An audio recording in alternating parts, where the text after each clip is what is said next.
on this episode of the WildFed podcast. When I'm thinking of wild hogs, I'm thinking of badass, tough survivors. And that's what we saw. We've been trying to round out our property. And the hogs, they do a ton of damage. They're one of the few animals that really do that level of destruction beneath the soil level. In most states with hogs, the idea is there's no bag limit. We're not trying to manage the species. It's eradication. It's eradication, yeah. That pig killed a dog and chased me up a tree like 5 different times. That animal's got to eat, it's got to make love, it's got to sleep somewhere. Those are the things that it's doing, and I just need to intercept it. When we pull up, they don't react at all, and we proceed to shoot into and at these hogs with pistols. You had us doing pancetta, lardo, bacon, which I'm really excited about. Because you always hear people say wild hogs can't make bacon from them. As you get in more to it, I think you're going to find it to be this door that opens up to this whole new world on how to treat wild game.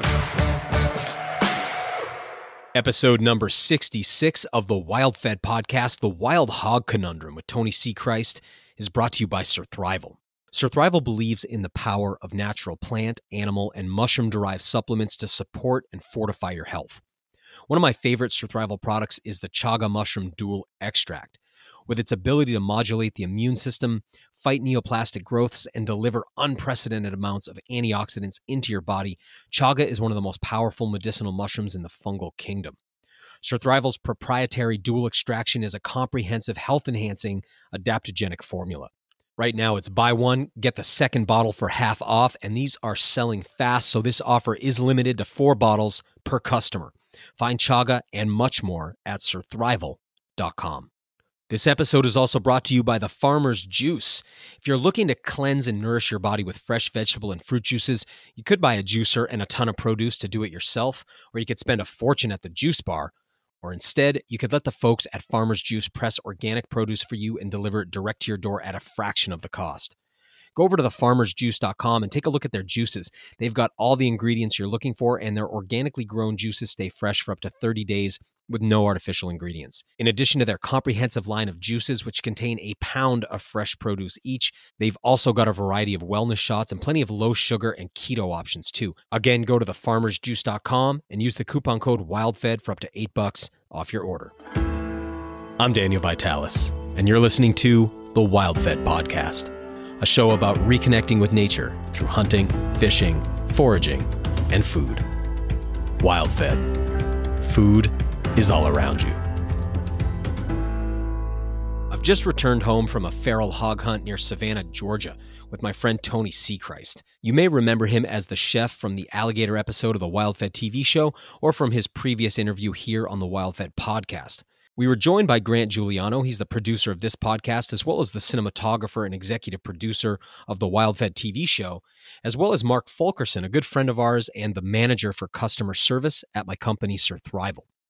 You're going to hear all about our hunt in this episode, as well as some conversation about the relationship between modern Americans and wild hogs, and how we relate to pigs in general. This episode is a very fitting counterbalance to last week's show with Donnie Vincent, where he and I discussed having reverence for the animals we hunt. There, I lament the disrespect I sometimes have witnessed from hunters towards animals and the wastefulness I've sometimes seen with animals they've harvested. Yet those sentiments aren't the entire story, as you'll hear in this episode, since feral hogs fall into a unique category that's somewhat contradictory to what he and I spoke about in that episode. As we drove out of Savannah, headed to Tony's hunting camp, he and I talked at length about how to express reverence for an animal that you're not just hunting for food, but also trying to reduce or even ideally eradicate because of its non-native status and its strongly invasive and deleterious tendencies.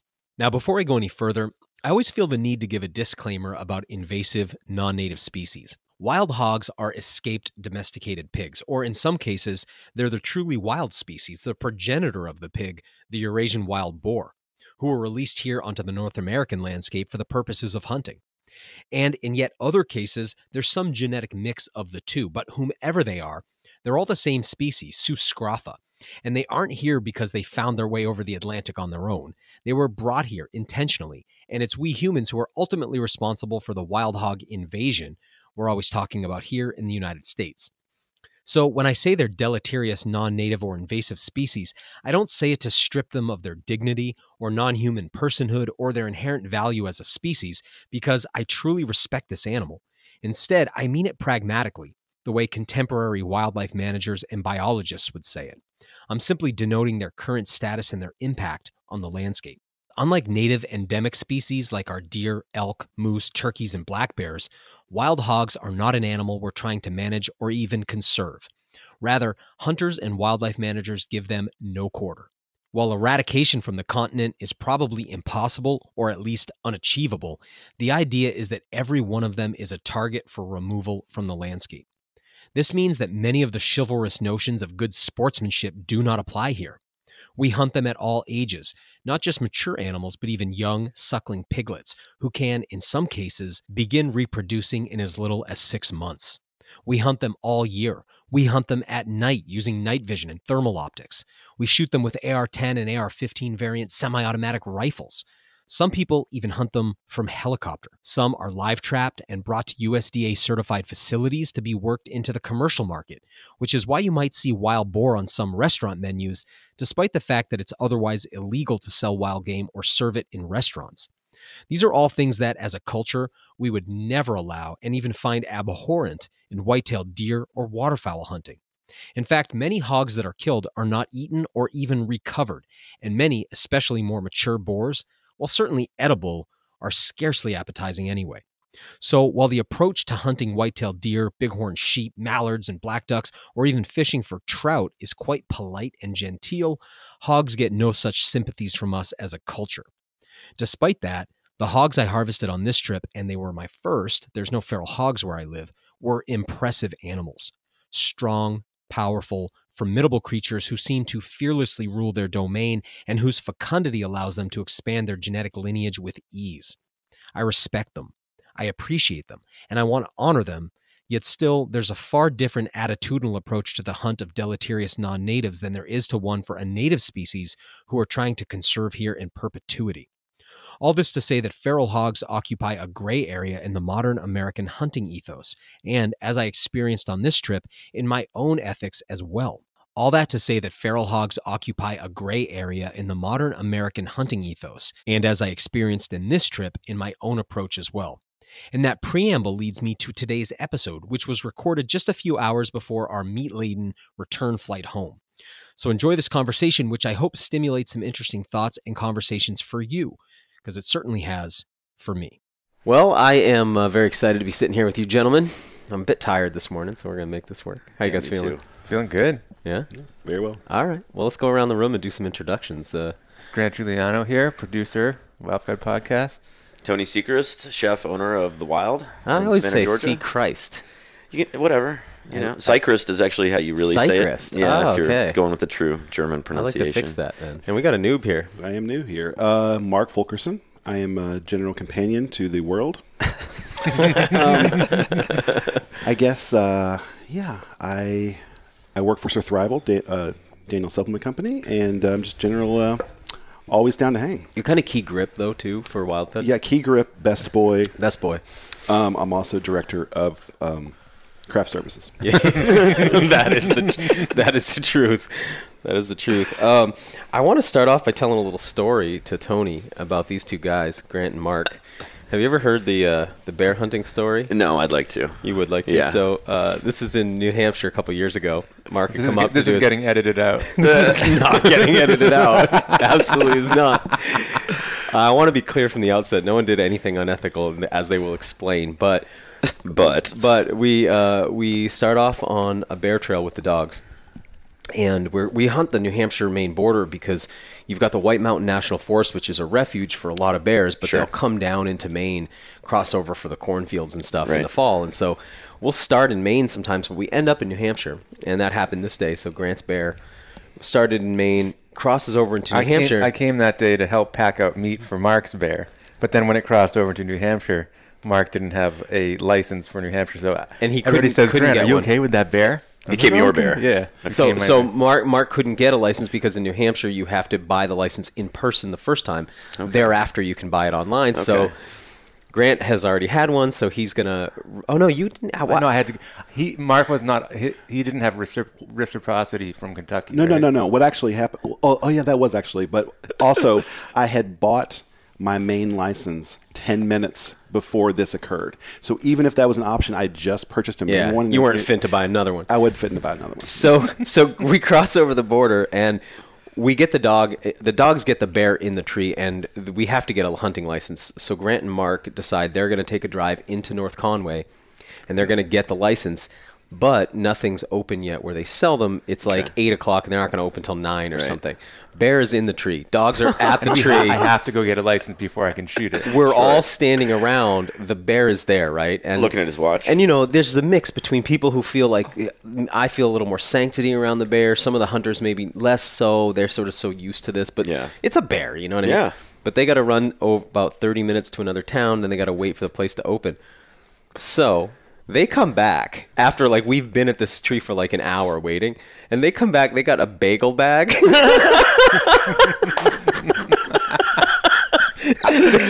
went and got bagels. I believe even got gluten-free bagels. Mark had an app on his phone that tells him where he can get gluten-free bagels. No. That's amazing. Hold on, I need to clarify the story. Let me tell the real story. The real story was we left the tree, or the area where the bear was, around 8 p.m. Sorry, 8 a.m. The store didn't open until 9. And that had the licenses. That had the license, correct. And we are 20 minutes away. What are we going to do in this town for 20 minutes? And I'd actually been to this place before because I've been in North Conway by myself. I knew the delicious bagels were there, and we had plenty of time. There's nothing else we could have done. Waiting in the parking lot. Somebody went and dropped it. Somebody went to use the bathroom. Somebody went and got so just they for the record, I didn't get a bagel. They pulled up, and I don't know what you guys. But okay, while I'm using the bathroom, I get a text. While I'm using the bathroom, I get a text that says, "Dog is seriously injured. Bear got it." Oh my god! So I'm like, oh my! Like I'm already hide like the bagels. Kind of the guy's prize dog. Ends up with a $6,000 injury. This oh dog. my god! Well, and also I didn't come back, holding the bag in my hand, you weren't showing it off. No, Daniel found it. I'd already eaten the bagel. The bag was in the car, and he's like, "What's this bag?" They were describing me earlier today as singularly focused, I believe, or what was it? I'm a bit of a laser beam and things like this. So they pull up. I believe you guys took my truck, and I get in the truck and I look, and I'm like, "You guys got fucking bagels?"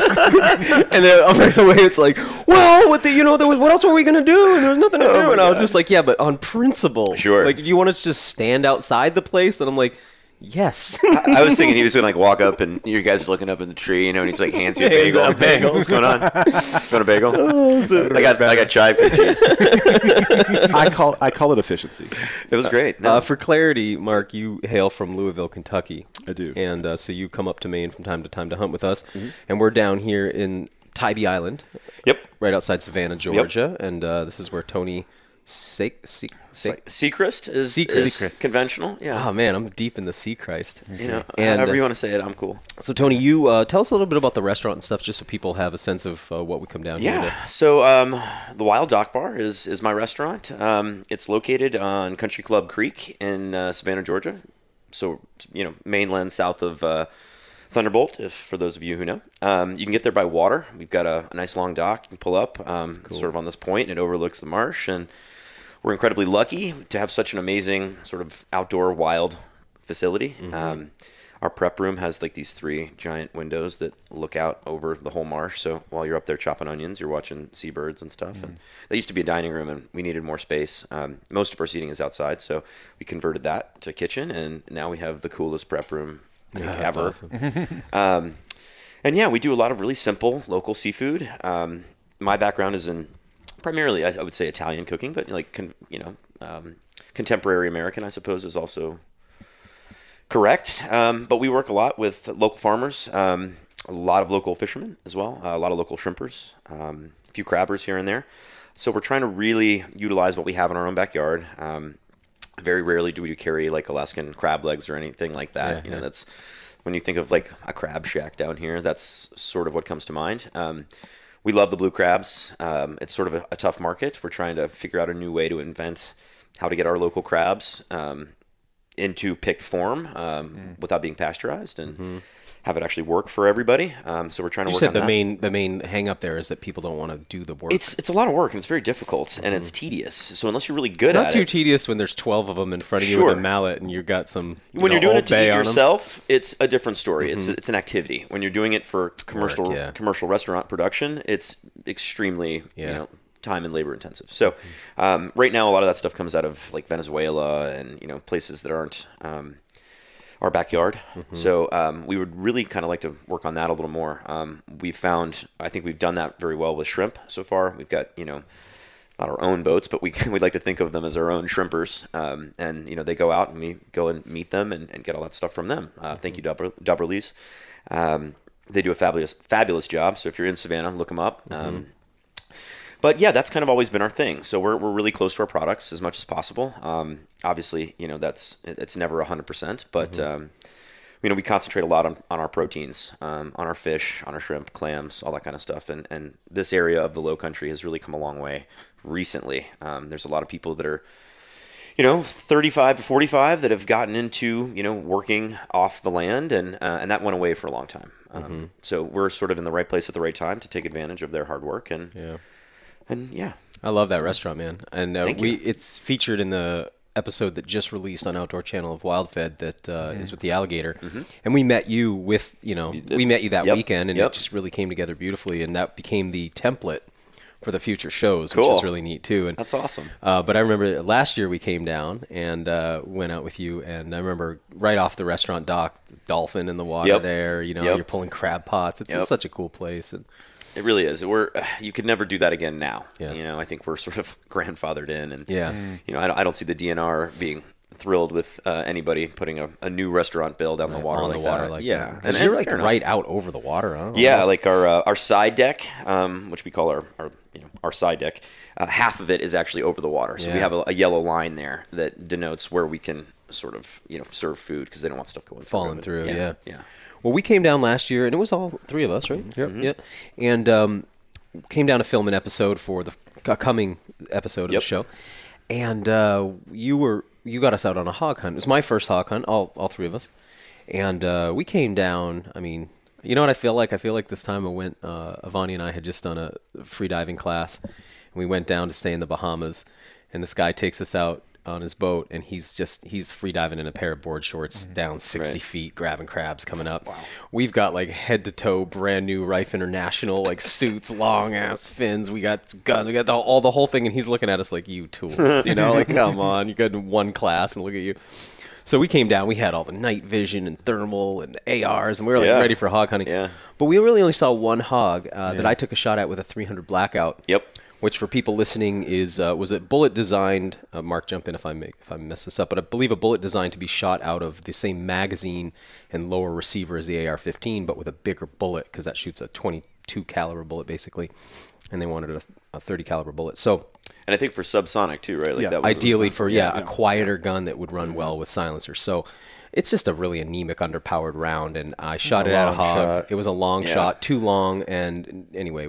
I don't think I really hit that hog. Now that I've heard what the sounds that they make when you hit them. Because, anyway, we ended up having, for the listener, we had video footage of it. It's the crosshairs were in the right place, but I think that the bullet drop was such that I hit underneath him. It might have been. It was hard to tell. We couldn't tell from the video footage. We never saw the hog. We never got it close. If he did hit it where the crosshairs were...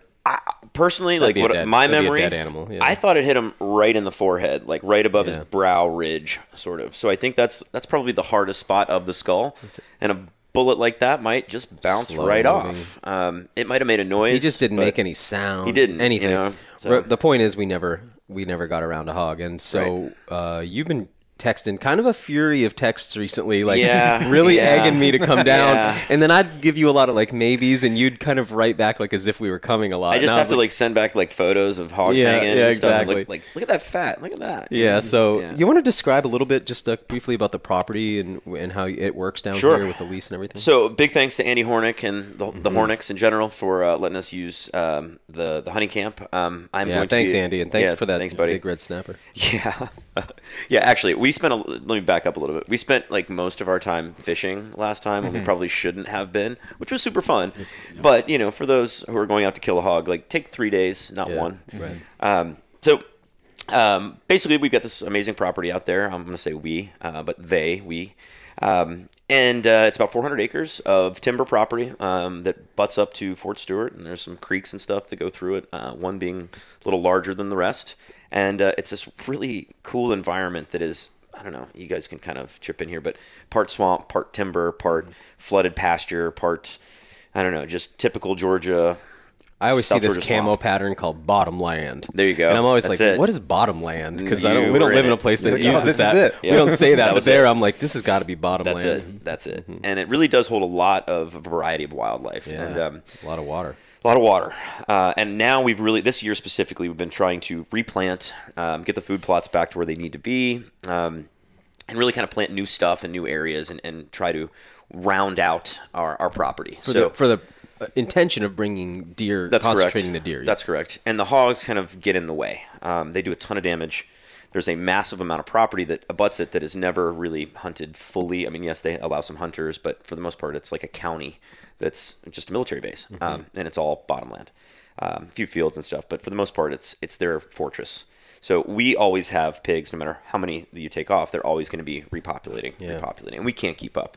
So part of the reason I was egging you on so much was you guys brought all these thermals down, which really open up the ability to take hogs, and some of the larger hogs that do more damage, they're a lot smarter. So they're not coming across the food plots during the middle of the day. You know, even in the morning, it's a kind of a long shot. I think I got like 5 or 6 this year.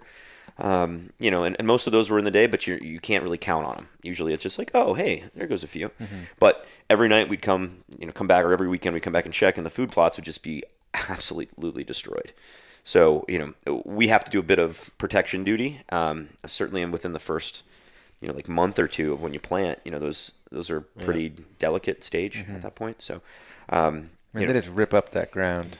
It's unbelievable. It's like even if they weren't, if they were mature plants, they would still destroy it. Yeah, they're one of the few animals, I guess, that really do that level of destruction beneath the soil level. Like most, you'll have, I think it's cows that'll actually pull grass out by the roots a little bit, or horses tend to bite it clean, so they're not doing the same damage. They're more like a lawnmower than a bulldozer, and these are furry bulldozers, essentially. Yeah, I went out to an area where I found some real fresh sign, and it looked as if somebody had a sort of large garden spade, and they had dug it down 6 inches, flipped it over, dug another 6, flipped it over, and just the whole area is almost hard to walk on. Yeah. It's quite pockmarked, and it's hard for a tractor. Yeah, exactly. So I want to give a little backstory on hogs. I'll do my best on it. I'm definitely not an expert on it, but hogs are this animal, Sus scrotha, and the hogs all over the world, pigs all over the world, are the same animal. So the wild animal, the Eurasian wild boar,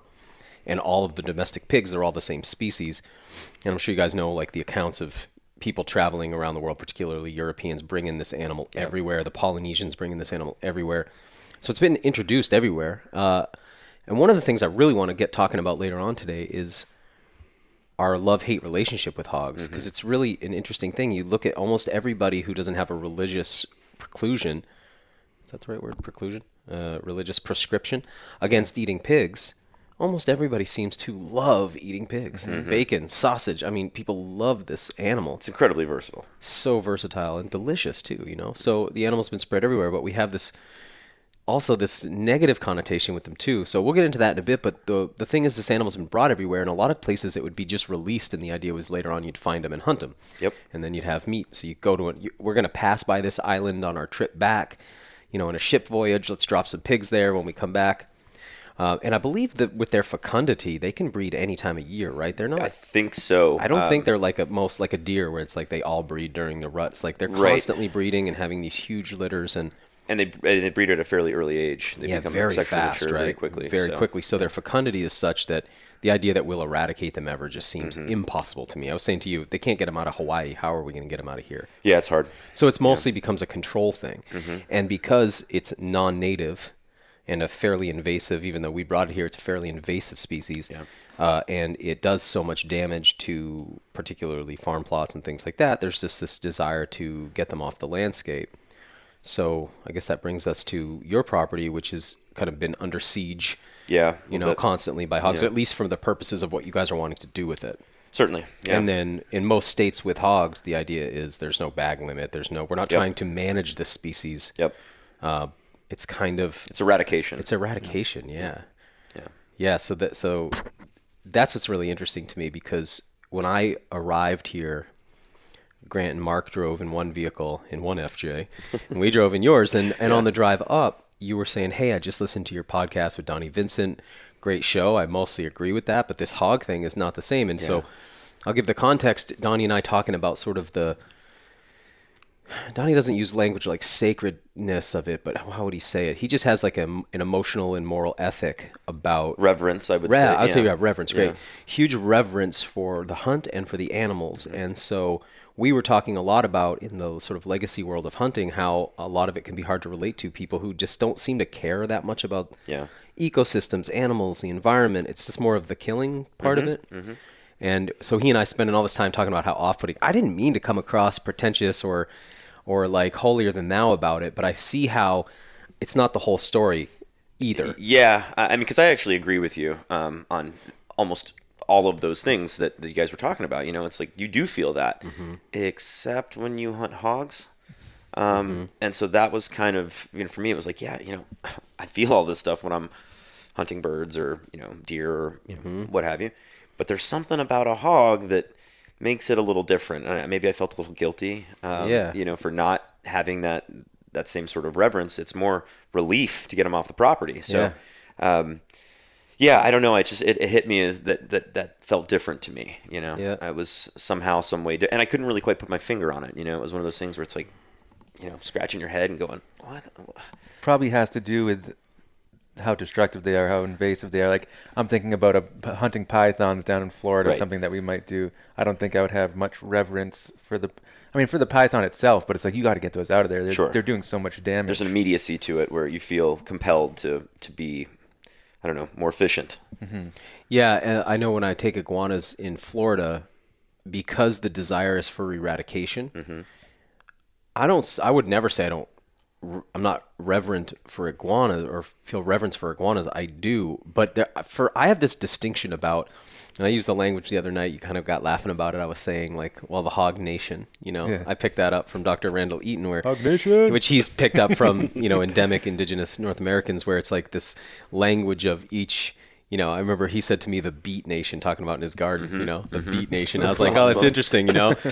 Because we were talking about what happens when you change your language. Does it change your worldview? Sure. And so if you start thinking about hogs as being a nation of animals, a couple things happen. One, it engenders some of that reverence, like we share the world with this other nation.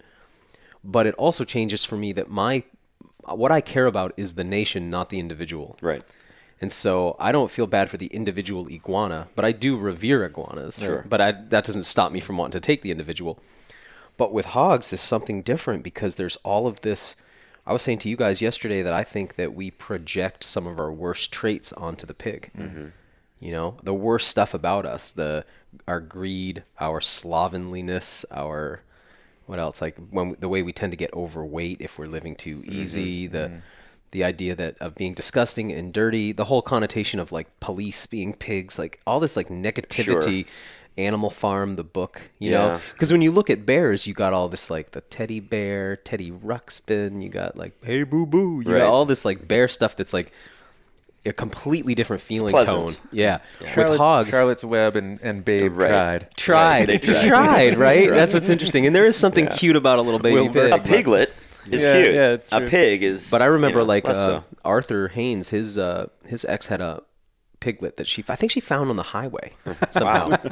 Wilbur. So they took in this pig, and it started off like a cute little house pig.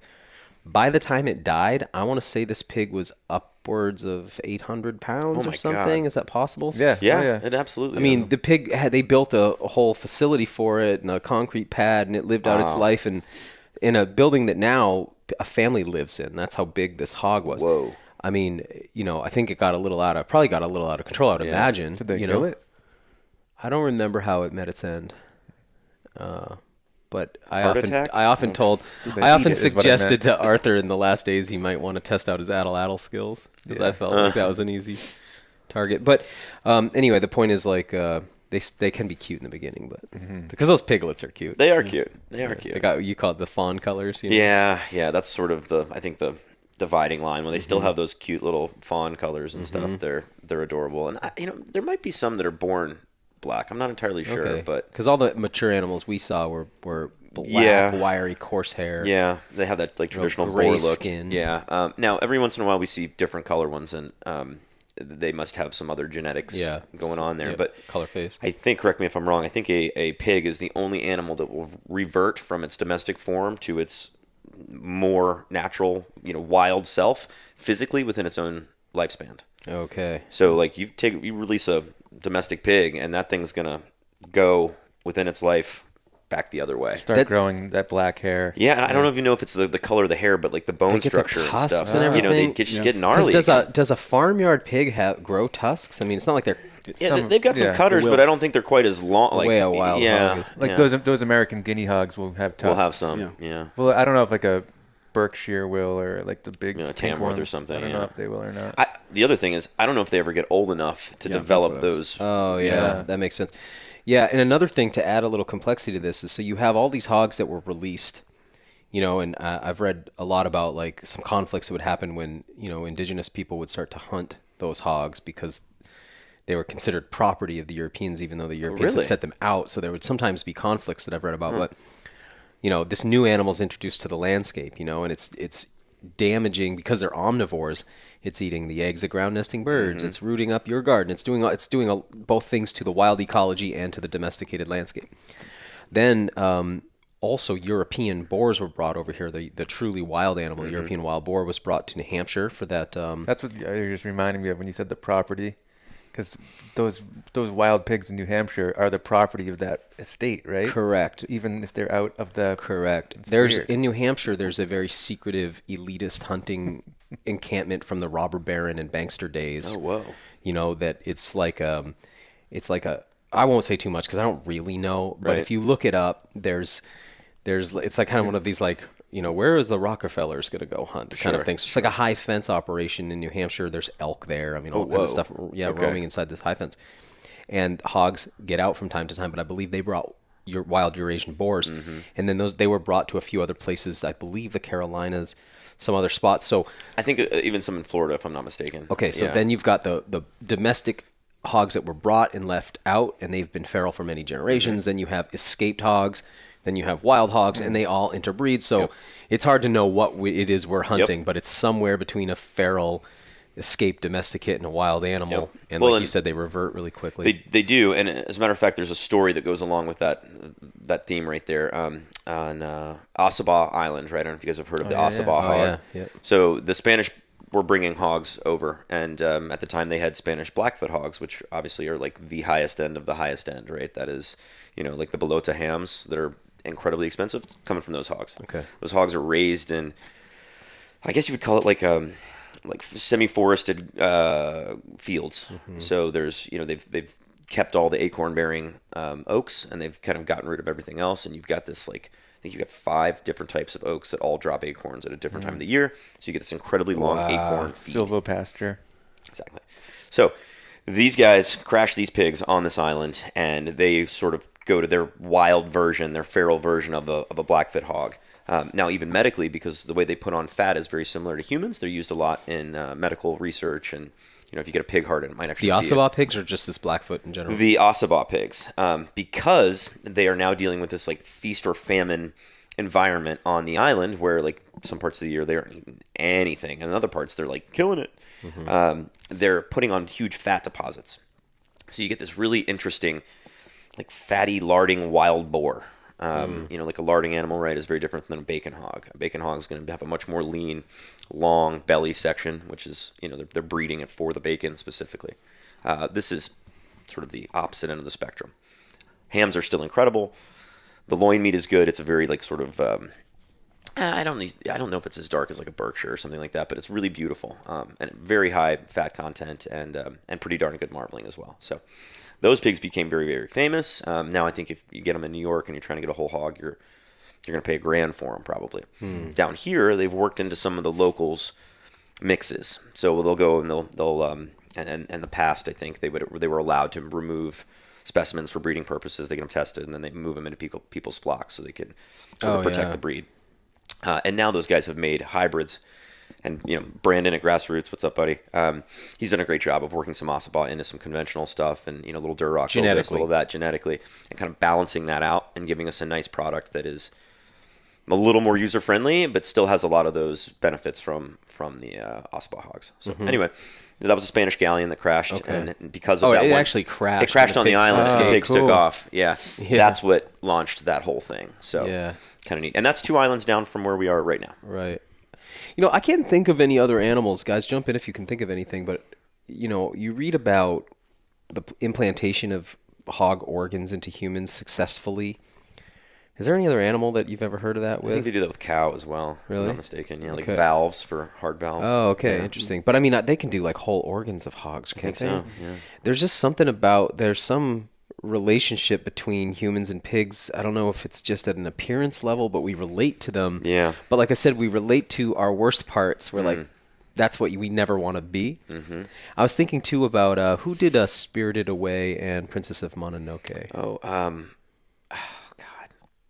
I could ask my brother. Because I started thinking about those anime films. I was thinking about ways I see hogs portrayed in media, and I started thinking about Spirited Away. There's a scene where all these people... Have you guys seen this? No. I have, yeah. Oh, man, they're all eating there at that, and they all get kind of pigging out, and they slowly turn into pigs. Pigging out. They are pigging out, and they turn into pigs, and it's really well done. But I think they're also... Miyazaki. There you go. Okay, and in Princess Mononoke, is there like a spirit animal that's a hog? Because there's like the giant wolf, and I think there might be a hog. Anyway, there's presentations in those films of hogs that is probably a little a radish. higher-minded. What's that? Excuse me. There's probably a radish. Yeah, there's probably from the Radish Nation too. But a little like a higher-minded image of a hog, which I think is more what I saw in the boar that I took this year. Yeah. It reminded me of those films. But mostly it's negative stuff. And there's something like even in Indonesia where there are cannibal tribes, right? Or previously cannibal tribes. I don't know their status today, but there's that idea of long pig, eating a person, calling them long pig. There's just something there, right? There's some kind of connection. You could say to somebody like, yeah, so-and-so's a real bear. Right. But like, you don't say it very often. And then, it's mostly this like pig thing that comes up. You think it has to do with diet? I mean, omnivores kind of... I think it has something... Yeah, I think it has something to do with just them physiologically and how they look and that pink-skinned thing. And a personality trait issue as well. I think you guys noticed it this weekend, right? Like, they don't fear us exactly. They certainly don't like us, but they don't really fear us. I think they learn to fear a rifle and, noise and all that kind of stuff, but...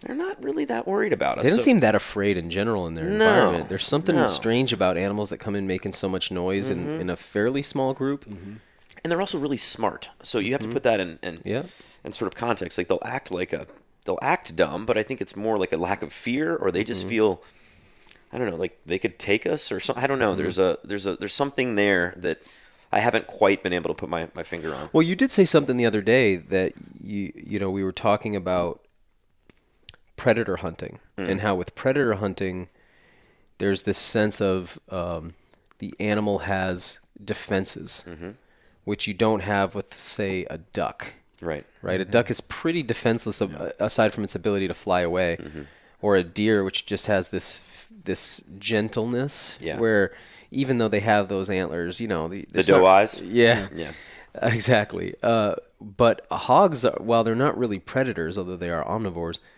there's no sense of defenselessness. No. Man, they're strong, they're tough, they are thick-skinned and shielded with bone.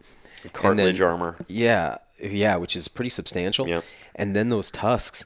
And then the way that their head is set up with that shovel-shaped skull on a neck that you can barely get your arms around. And then with those cutters sticking out either side, that as it moves its head side to side, like I guess like a fish would propel itself through the water, it has the ability to gouge and cut, and that was evidenced in the older animals' wounds that we saw. Yeah, you should talk a little bit about that. That was your boar that you took, the big one. Yeah. So the first night we went out and we all kind of took to different stands, and did anybody see anything that night? No, it was Mark, really quiet. You heard some stuff? Just heard, yeah. Yeah, I saw some other wildlife. I think, we saw some deer and raccoons and rabbits and stuff. And again, through the thermal imaging unit, which picks up heat signatures and the IR frequency, it's a strange way to look through the world. It's sort of like a future tech predator kind of like a rattlesnake sees things, or a pit viper or something. Yeah. But they interpret that through their tongue, right? So there's like a weird interface. I don't know how that... Seeing in it is very bizarre, but it is neat to look at how different animals act. Like I said, watching a rabbit who is notoriously skittish, and rabbits always, on everybody's menu, right? From above, from the side, from below, like everything is coming after them, Yep. So every step they take, you just like, they're looking around, they're so tentative. And, the deer, you sort of see how the slightest sound, they just freeze and the head goes right to looking exactly where you are, all that kind of stuff. The slightest whiff. Then the second night when the hogs came in, just like just not even caring, making noise, ripping around. And you heard them before you saw them, right?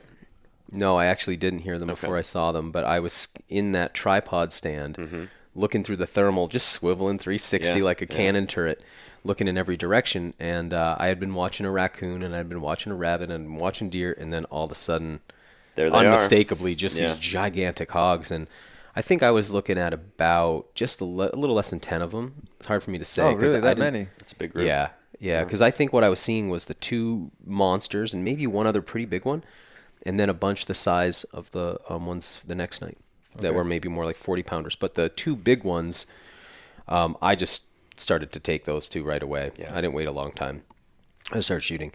And at the end of it, we had the one big boar who kind of conveniently landed right at the trail, which was great. Awesome. Yeah. And then the other one, she ran into the swamp, and I'm amazed we found her. We went tracking, Tony and I, and you guys were sort of a little bit rearward of us, right? We were all lighting up this swamp, and we just happened to, we were tracking, all we could see, there was no blood. And you were saying, Tony, their thickness of skin, they don't leave much of a blood trail. They're hard to, they don't bleed a lot. You were saying stuff like, oh, there's water on this tree, looks like they splashed through That's how we found him. So what was neat is through the thermal, this was the coolest part to me, is I shot him, and he started to make, those sounds are hard to listen to. They are haunting. They are. And, I did watch Deliverance not long ago, so that sound,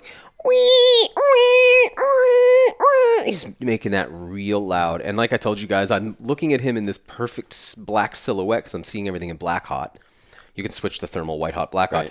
He's in black hot against a white background, perfectly silhouetted, like as if somebody did like some kind of block ink print of him. Yeah. Now I know his jaw was broken, so his mouth was hanging open. So I'm looking at him, and he's just this perfect, like I was going to paint it, but he's making that awful sound. So I shoot at him, and I can't get, I now realize, like, it's not exactly easy to put a bullet in him in such a way that stops that noise. At least I don't know anatomically exactly where that brainstem attaches. Maybe that's how you do it.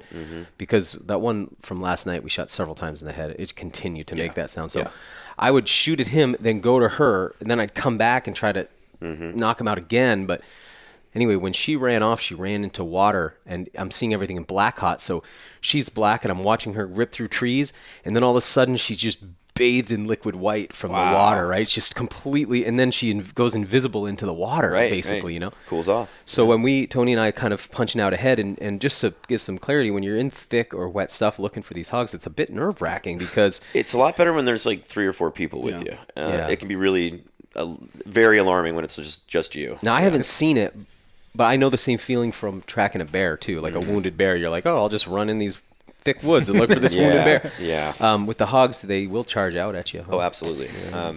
When I was a little younger, I went on a dog hunt in Osceola, Florida, and that pig killed a dog and chased me up a tree like 5 different times. We'll get right back to the show in a moment, but first, WildFed is proud to announce our newest show sponsor, the Salmon Sisters of Alaska. Salmon Sisters delivers frozen and smoked wild salmon direct to your door, as well as some other wild Alaskan species like cod and halibut. The Salmon Sisters, Emma and Claire, and their all-women team are headquartered in Homer, Alaska, where they make their livelihood harvesting wild seafood from Alaska's pristine and bountiful waters. Check out their Wild Alaskan Coho salmon box for vacuum-sealed, individual serving-size portions, or their Wild Alaskan Sockeye salmon box for full fillets that'll feed your whole family or fill your freezer. They've got a smoked sockeye box with ready-to-eat smoked salmon in pouches. I keep one of those in my backpack for food emergencies, and their smoked salmon tins, which are also ready to eat. They've also got a beautiful cookbook, super cool women's clothing designs, and their own custom line of printed Extra Tough brand boots. Go over to aksalmonsisters.com to check out their store, where the coupon code WildFed gets you 10% off your first order of wild fish. And if you want to get to know Emma and Claire a bit better, listen to episode number 51 of this podcast, Made of Salmon, the Salmon Sisters of Alaska. And again, you can find them at aksalmonsisters.com, and the coupon code is WildFed. Now, back to the show. Wow. And you're hunting very close quarters with You're shotguns. literally climbing trees to get away Yeah, from and it was lucky because there's these little like live oaks there, and they have these low-hanging branches and stuff, and you can just kind of grab the branch and get your feet out of the way. And Right. they don't see real well, and you've got the dogs kind of, working them. doing like a rodeo clown kind of thing. Yeah, baying them a bit. Yeah, so they're kind of keeping them off you, but every now and then, like, you just happen to be right in front of him, and he sees you. Yeah. And he's coming for you. And you kept bringing up that thing, and we've been tossing it around like, is this an urban legend? Does this happen? But how if they run between your legs, since they are like tanks, and they're thrashing those tusks, and you've got your like just exposed femoral arteries there right in those that are the area. bleeder spots. Yeah, I mean, and watching somebody die from a femoral Funny, artery we're all bleed. rubbing Yeah, I know, exactly. I just got a hand on the Turning tourniquet right sideways. now. Yeah, so there. Anyway, it's a little nerve-wracking going through those thick areas, but we were just following splashes on the trees, and eventually came to what looked like just a little hummock of It was her belly. stuff side floating of to her the belly. surface. Yeah, but we found her. So we dragged her out. Took 4 of us. Yeah. She was just. It was just the density of the animal is amazing. So we all haul her out, and it took us probably 40 minutes or half an hour or something. To go, 40 yards? Yeah, not very far. Yeah. And then with him, when we tried to finally move him, we're all trying to guess the weight. We were all lowballing it. We were, yeah. Because we got him back, and Grant was hoisting. We decided to put a spring-tensioned scale between the male hog and the gambrel, or the gambrel and the rope. And you're hoisting him up, Grant, and I watch. We're all looking at different things. They got 210, 220, Yeah. But it's like creak, creak, kind of a little bit rotted out of a steel cable as he's like hoisting what's like a cranked like a giant little winch like would be on a boat trailer, kind of looking like a big fish reel. Yeah. And the hog's going up, and I'm watching the scale going like 150, 170, 180, 190, 200, 210, 220. It bottoms out. I think it was a 220 or 270. I think it bottomed. That scale only goes to 220. And It's a it- deer okay. scale, And right? and it bottomed out with his head Head on still the on the ground. ground. Yeah. And then so, Grant kept going because I don't think you could even see the scale really from where you were. You're kind of more paying attention to the cable. You kept going, and all of a sudden the scale explodes. A piece of shrapnel goes flying at Grant. I'm just like, no, watching it in slow motion. Hog goes down to the ground.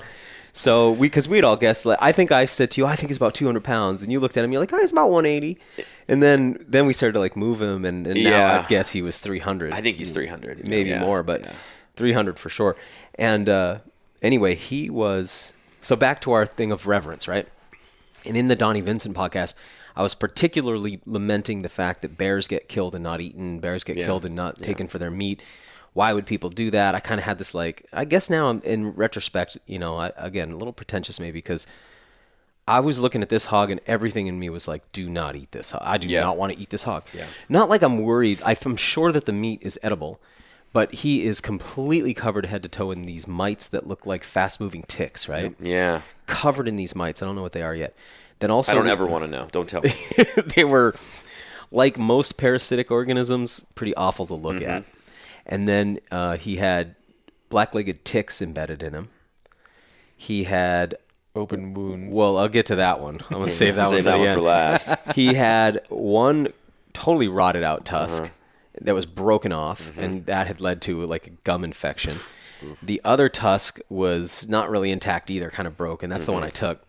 It's like polished over. Yeah, like polished All and these like beveled flat faces. sides. Yeah. And then, so as we hoisted him up, there was that spot in his hindquarter that looked like another tusk had ripped him open, and then it was just like festering, rotted. I would call that 3.5 inches was long. deep. I You mean, could and lost super your deep. thumb inside there, Yeah, it was. He was just and just an unattractive animal. I was saying like a Bebop or Rocksteady. I don't remember which is which from Ninja Turtles. Like If you mashed them both together, that's what you would get. He was just a hideous looking guy, but badass at the same time. yeah, right? he was ugly like a big old gnarly biker brawler guy who wins all the bar fights is what he looked like to me. Yep. Just scarred and yucky, but also thinking how uncomfortable he must have been because she, who I would assume is one of his female companions, also quite large. She looked great. She was beautiful, yeah, man. she looked great. Beautiful black hair. Her face, because, you know, I took both heads off and I had him laying there. His was just gnarly looking, and she was positively pretty. Yeah. Mark, I remember you being like, she's actually quite pretty. Yeah. Did you say that? I did. Yeah. Her hair laid real nice on her body. She very smooth skin. She did not have mites. She did not have ticks. It wasn't all wounded. I found that to be odd. That he had mites and she didn't? Yeah. Because they got to be rubbing up on each other. You would think. And living wallowing in the exact same area. areas you and know? stuff. Yeah, that was really strange. She was way cleaner. Anyway, so we brought them back, and her I was looking at going like, the other thing is we took a quick flight down. Mark was able to drive from Louisville, but we took a flight. We have very limited ability. You know, what meat we can bring back is limited to what we can put in bags and stuff. So I was looking at him like, man, I don't think that we came here to also help eradicate this hog problem for you. Yep. And so right after that podcast and our conversation, here I am going, I don't think I want to eat him. And then the next day, we all felt so bad about it that it was like, let's try to take something, right? Yeah, we all had that attitude. And as we hoisted him back up on the new rope, man, it was just, I started to cut into him, and everything was so gross. And then all that gas escaped out of him. It just was like, no. Yeah. No. So, now, they call them sausage hogs at that point, right? And I'm sure if we had done everything, if that was the only one that we had gotten, and we did everything in our power to, like, you know, get the guts out super quick, wash them down, you know, everything you're going to do, he probably is somewhat edible. I don't think he's going to be anywhere close to the quality of the, you know, the smaller sows and certainly the smaller boars, you know. Yeah, if this was all the food we had, we'd be so stoked. If this is what we had to live on, we'd be super stoked. Yep. If we had only gotten him and no other hogs, that would have been great. But then we're looking at her looking like gigantic but perfect. Right. So we broke her down completely, and you know, and I'm not somebody who has an issue with scrap. Like, I put lots out on the landscape. I think the animals are so grateful for that, and I think that those coyotes are going to be pumped. I don't see that as like dishonoring the animal. But I did take his head off and cleaned up his skull and took that tusk out of him. Anyway, with her, we got all that meat, and then we hunted again the next night. I didn't. I was like, I'm staying in. Yeah. I didn't. We got to use your thermal equipment after that. Yeah, so that was cool because you had night vision. You had night vision, but I had a handheld thermal and the rifle mounted thermal, so I handed those out to you guys. I'll let you guys take it from there. Yeah, I went back out to the same spot that you did, which is like a clear cut area that they cut this year. Yes, or I guess last fall. When did they cut it? I guess last summer. And then it's kind of by the forest edge, like by the swamp edge. Yeah. They'll leave cypress trees and take everything else around it so that the cypress can regrow and they can kind of establish themselves. Yeah, it's we built a stand that day. Yeah. It's like a tripod that's probably 10 feet? I think it's 15? 12-footer. Yeah. 12 foot up, and you can just swivel 360. So how far is the road, you think? Like 300 yards? We said between 3 and 5, right? Wasn't that our guess? I would say 5's long, but all so three. you have just this 360-degree view. I probably saw 24 deer. Wow. 2 dozen deer that night. Raccoons, Any of them rabbits. crossing where the hogs were crossing along that road that we'd been on, or was it all just through They were the coming clear from cut? the neighbor's house into That's the where swamp. I saw it. Okay, yeah. And so I kept seeing stuff being like, okay, that's a hog. And it's like, wait, it's standing on its hind legs. That's a raccoon. It's hard to tell. You don't have no scale for this. And for the thermal, the base, and it's amplified. yeah, base magnification of 2.5, and then in the handheld 4. So everything is blown up. So you know, a squirrel looks like a rabbit, and a rabbit looks like a piglet. Like the night before, Mark, when you and I were out, we thought that hog was huge. We saw one in the thermal. Yeah. But it probably wasn't that big. It could have been. Also, Maybe. you know, you never know. You kept talking about this big boy that you've been hearing. Yeah, we hear him. We hear him fighting.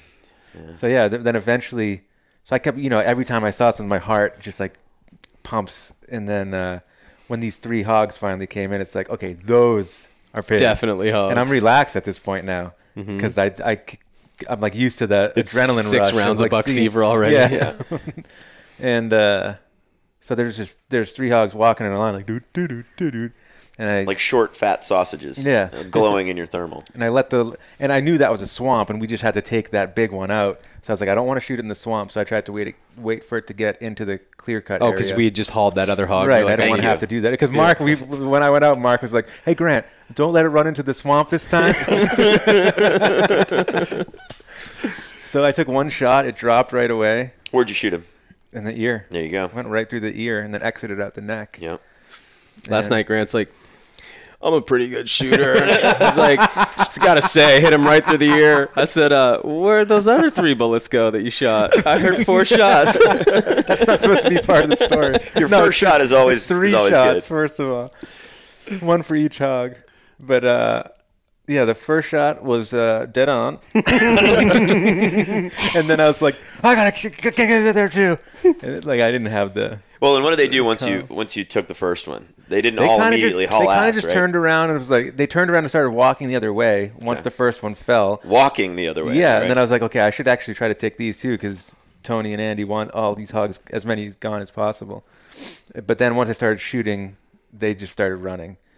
And so I texted you guys, said I got one. And we were back at camp. We heard that. You know, we heard the shots. Yeah. I had my gun suppressed, and it was still pretty loud when I shot. You guys all heard it. Yeah, And you heard my yeah, hogs yeah. wailing. Yeah. When we didn't hear your hogs because your hog dropped. Yeah. But we heard you didn't have my suppressor, so it was even louder. Right. And it was funny because Mark had been in camp, and we had been like, Mark, you going to go out tonight?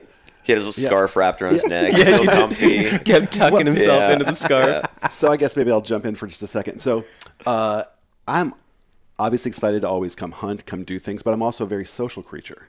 So as dedicated as I am to this, I'm probably, just more, I'm also as dedicated to human interaction. So we were all hanging out, having a great time. So I kept getting some positive motivation from both Tony and Daniel. Because Tony wasn't hunting really. Right? He was just sort of chilling. Yeah. I'm already hunted and I'm good. And so we're just back at camp, like, just shooting the shit, sitting up, you know, enjoying life, just enjoying life, and of course, I was enjoying the, you were drawn to that camaraderie. I definitely was drawn to that. I love that in the world. Anyway, so I was finally after some pushing, gentle pushing. I was like, okay, I'll go ahead and go out and go to a stand, and also like I had Daniel's handheld or thermal that Grant didn't get to use all day because I was allegedly going to use it.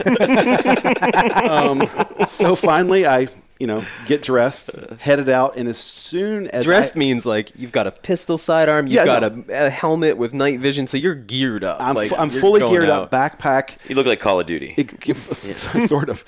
Headed toward my truck, and I'm not even 10 feet out the door, and we hear gunshots, and I was like, well, take this helmet off. I guess we are, as a group, going to go do this. All 3 of us need to go. It was just so funny because it had happened. Actually, a piece that I left out of the story, it was that the night before when I was hunting, we had a group text thread going, and I was just, you guys said I'm singularly focused. Like when I'm on something, I'm on it. So I was like not coming down from the stand. Mark and I decided to go out together that night. We sat in the same stand, like, this is just going to be fun. I'm sure, like, Tony, you must have thought the same. When you guys decided to go do that, because one of the stands is like a little metal guard tower thing that you can be inside of, and you're pretty well protected from moving and all that kind of stuff. It was raining and they decided to go buddy up in there. It's like nothing. They're not going to get anything. That's pillow fights. Never going to work, right? Like it's like, okay, guys, have a fun night. But it was social. It was very social. We got to stay out longer. So because we were there together. I'm sitting alone in the stand, and the text come through of you guys being like, well, we're going to come back to camp for a little while. Well, Tony's making tacos. Yeah, exactly. So I'm sitting there like, there's the part of me that's going like,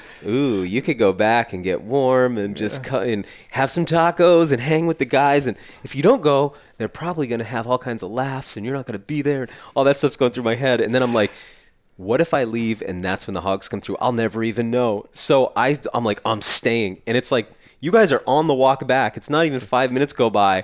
And that's when my hogs came in.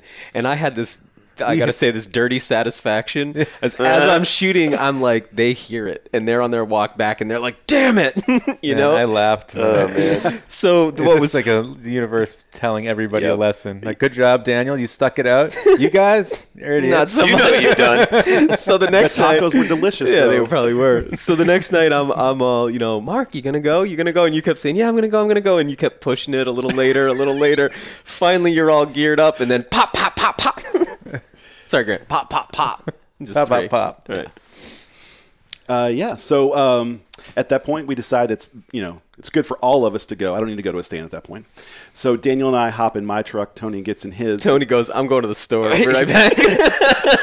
I knew what I was getting in for at that point. I was like, all right, I'm going to go get everything I need. This is going to be an evening. Yeah, it's going to be an evening. So I left that part out, but yeah, he was going to go to the store.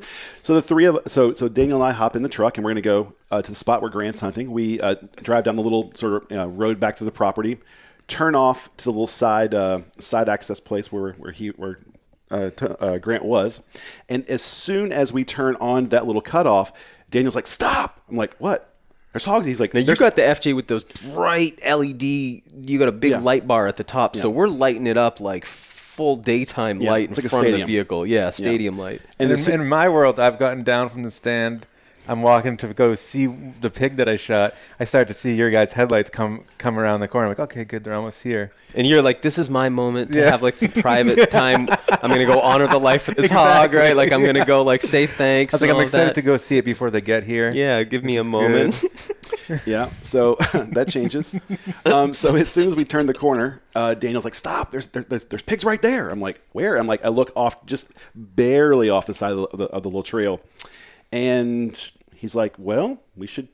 I'm not sure exactly what you said. I think these were like fragmented sentences and words. It was like, "Stop! Hogs!" And then you go, "Pistols?" And I was like, "Yes." And then we just eased out.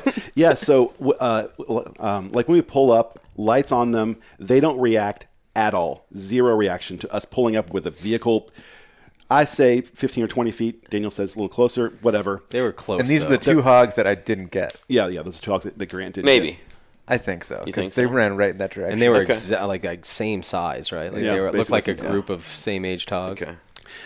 So we open the doors. Once again, no reaction. They're just standing there. So I'm like, on 3? And so then Daniel counts down from 3, and we proceed to shoot into and at these hogs with pistols. And with buffalo bore hardcast, but we not just random old pistol rounds. Yes. We did have the correct ammunition. The correct ammunition. I when I heard this barrage volley of shots, fire, I was like, "Did I duck right now?" I think I shot 8 rounds. Yeah, I shot 6, and so I was so confused. Yeah, so it didn't feel like hunting. It felt a little bit more like a shooting. Yeah, it was like a just pull up, get out, almost like a rival. Yeah, rival. That's the thing, is there's this sense of this animal has invaded our territory, and they're human enough or like relatable enough that it feels like you have this rival crew. Feels more like battle. Right. We got out, and what happened? So there's the 2 hogs. And it wasn't just like random shooting. I mean, we're taking headshots, and that hog is on the ground just doing the same thing. And I keep walking up and I put another one in its head, and it would just, I watched its eye just turn bloodshot red, and it's still making that noise, and its body's bucking over to me, and I'm trying to find the other hog. Yep. Shoot this one again. And I could tell Grant's is hearing like bang, bang, bang, bang, bang, bang, bang, bang, bang, and then he hears bang. Bang! Because I'm trying to get and the squealing, right?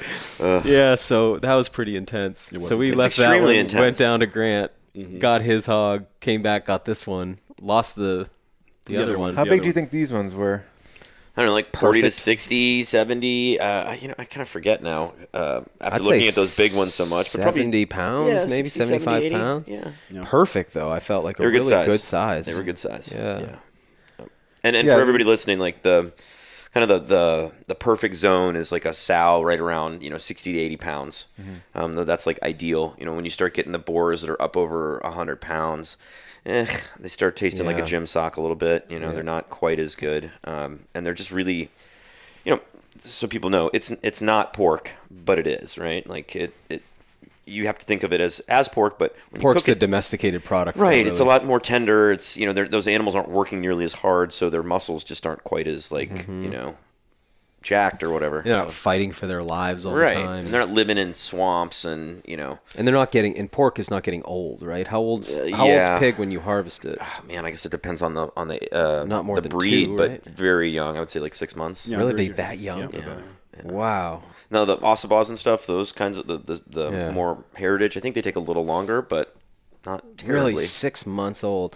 That's such an interesting thing with hunting, and that's what's also interesting about the kind of trophy side of hunting. Right. And then now where trophy hunting is trying to merge with meat hunting, but you're like, I always say you would never go to the farm and be like, that hog's a little young. You got anything that's 6 or 7? Right. You know, you just never would ask for the old animal. Yeah. You know, like, hey, you got an old, like, rutted out, whatever. So, well, that's what we often end up eating. And then people go like, I don't like game meat. It's like, well, yeah, I mean, let's try your yearling doe. Sure. And see what you think of that. But so that's one component. But I think there's qualities to both, right? I think there are qualities that come from an older animal. You're not going to get to them the same way you would if you were trying to do that with a younger animal, right? Like you have to play a different set of, different hand, basically. Those dairy cows that you there you go. How old are they? They got to be 6, 8. Wow, you guys great, eat them as grind, though. Yeah, as burger. You're not serving burger meat. T-bones actually, of them. No, but they have started doing that. We don't offer steaks on our menu. Burger's pretty much the only. Oh, you have that beef. at the Wyld? Oh yeah, that's how we. We cool. run that all the time. That's and actually we actually got through the And pandemic. what are those animals? 2 years old? I would say they're probably older than that because those are dairy cattle at the end of their life. Okay. And this all came about. And I just think every animal's 2. You just said Right. 6 years? 6 years? I bet they're 6 to 7, 8. Yeah. Oh my gosh. I mean, when do really? they retire our dairy cattle? I have no idea. Probably about that. Oh my gosh, that's gross.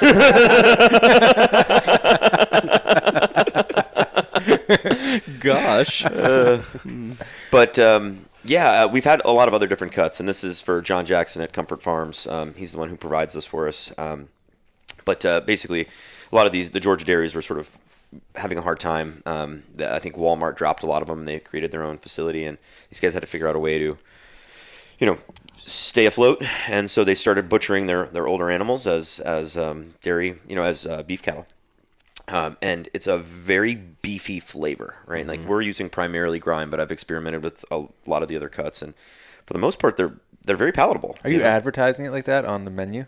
No, but we don't do a lot of that kind of advertising anyway. Has It's such a anybody small said menu. anything like, this tastes weird? I talk about it all the time, so I don't know if anybody's listening, but I'm happy to talk about it. But they're buying the burgers. Oh yeah, I obviously. love it. Yeah, and I actually I loved that. I think these are our best burgers that we've had yet. Yeah. They're For more flavor? there's just beef. It's Yeah. just beefy, and a lot of times you'll taste like, I don't know, you taste fat and you taste all these other things, but there's not like a lot of that intrinsic. It's like, this is the meat I'm tasting, and with that, I feel like it's concentrated. It's more, I don't know, it's just more forward.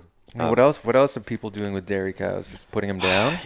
I guess, I don't know, maybe. Well, they I'm must. not really they sure. must. It must go into some other Like dog industry. food. something, Dog food, something, yeah. yeah. Okay. Let's speculate, guys. Right.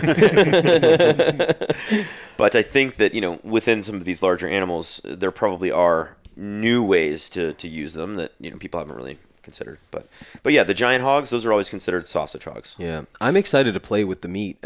We did quite a few preparations last night when we got back, and you did those tenderloins of my sow hog.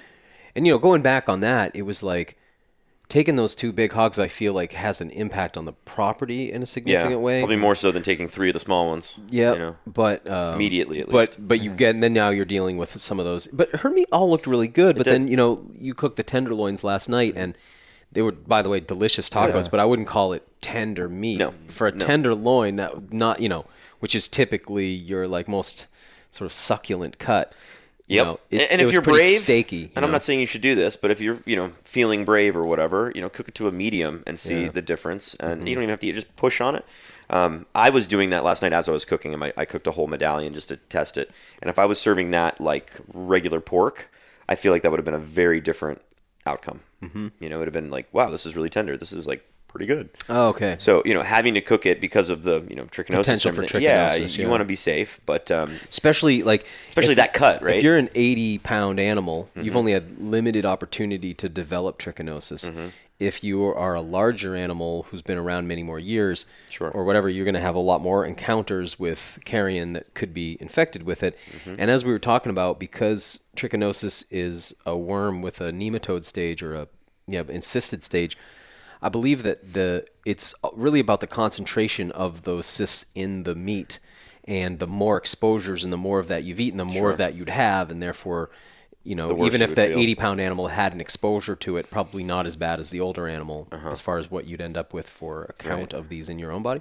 And again, not suggesting anyone does this. Yeah, well, I mean, it's just I keep saying, like, if we could just develop a rapid trichinosis test or cool. have a lab that could turn it around in 48 hours or something, it'd be great because I would eat rare bear knowing my, Randy Cross, who's the main sort of most famed bear biologist, he told us that they used to test the black bears up there, and he's like, we never found a case of trichinosis. Really? And Grant and I were looking at him like, is he telling the truth? I mean, he must be telling the truth. He's a scientist. I can't imagine he's lying, but what's the...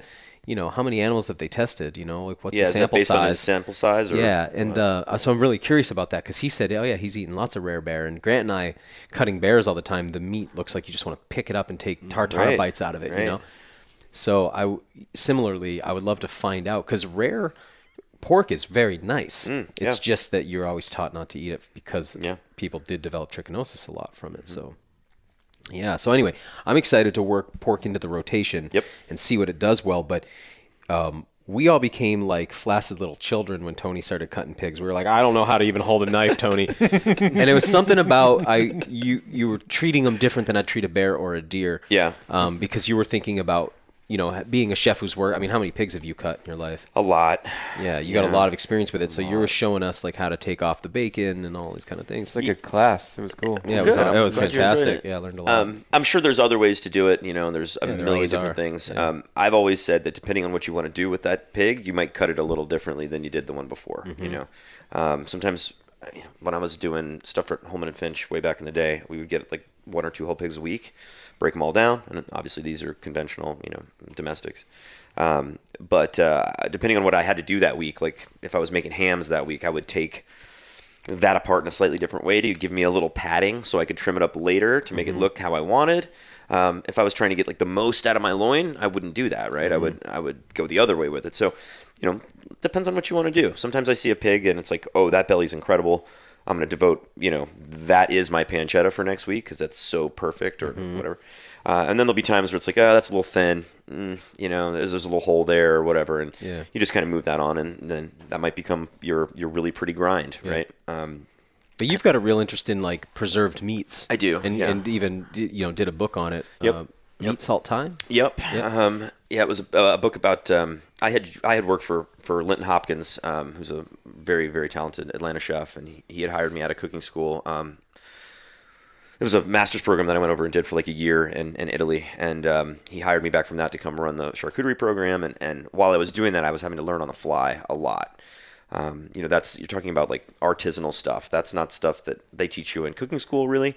It takes years to become, I don't know, like to where it's like second nature, and I was very aware that like all the information out there was, I wouldn't say incomplete, but you need a lot more, you need a lot more perspectives to tutelage under a master's. Yeah, that would have been nice. It was a little Ronin kind of feeling, and so anyway, I found this guy, Cristiano Cremonelli, insanely talented, Italian guy from Biella, Italy. His name's Crescendo? Cristiano Cremonelli. He must be intense. Super laid back, awesome guy, really, really sweet man, and just like incredibly warm and was really forward with how he did what he did. And a lot of people are sort of guarded about those kind of secrets. And he was raised in a salumi ficio, right, which is like salumi factory, right? His father was the I guess the current owner there, and goes back like 4 generations, and I believe his great grandfather was Mussolini's private chef. So this is a serious food family, and they became more artisanal, I suppose, than chef based, and they were just amazing. But he was raised in this environment where he is like he's a piece of biotech.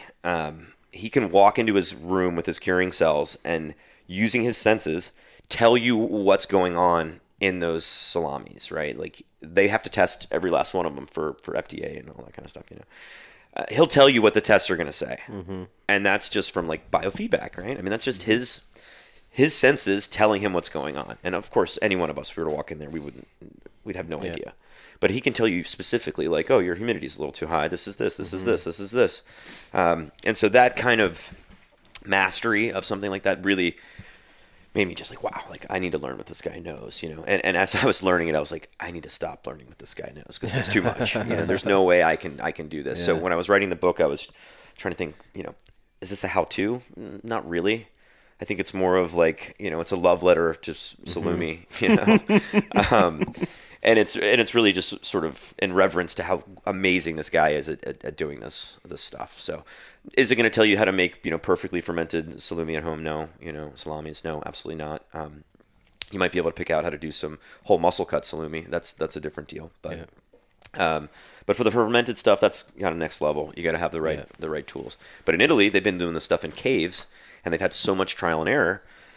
And not to say that in his salumi ficcio he was doing it in caves, right? But this all came out of preservation before refrigeration was a thing. So the fermentation process, the pH is going up and down, and that's what's rendering it safe to eat. So that's how they dealt with trichinosis, I suppose, way back when, because they're preserving through the use of salt and pH and bacteria and all these different things. And so I found that really fascinating, and that's kind of led me to figure out how I can do that in other arenas. There's guys that are doing it with fish now that I find to be really amazing. And having Josh Nyland. Yeah, exactly. Yeah. I got that book upstairs, and I'm still like cracking through it, and I find it to be really amazing how similar they are, and yet how kind of slightly different they are. And it's very specific things, it's temperature based or humidity, that kind of stuff. But all in all, it's all kind of the same. So. I think there's a lot of, I think specifically for you, I think you're going to find that to be, as you get in more to it, I think you're going to find it to be this door that opens up to this whole new world on how to treat wild game. And how to keep my wife so happy. Yeah.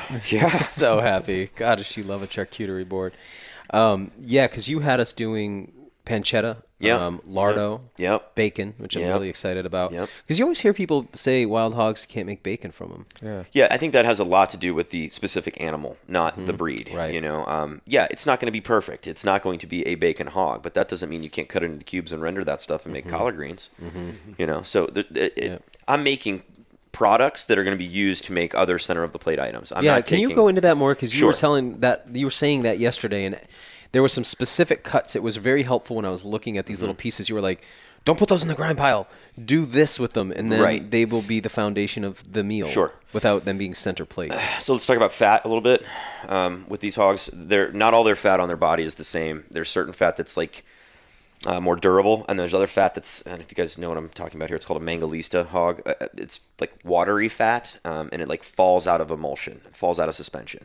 So that stuff can be hard to grind, and it is more useful as a larding, as larding fat to render into lard. Correct. Now for like the back fat, that's part of the actual durable fat on this hog. So that stuff can be taken, salted, spiced, cured out and aged, and then sliced and melted over toast. Just take a hot piece of bread and a super thin slice of this, and it like melts into the bread. It's amazing. So where I went to school in Italy. It's in La Marche, right? And that's like sort of a grain belt region. And they're not terribly far from the sea, but all of the salt that they had was always going towards curing meat. They wouldn't waste it and putting it in the bread. And so they would take a piece of that lardo and use that as the salt. Because it's so salted. Yeah, it's salted butter, right? It's like their version of salted butter. And as you get further north, obviously, there's more dairy and there's more butter and there's more of those things. As you go further south, there's less. Obviously, the coasts are going to have more access to salt because they can make it from the sea.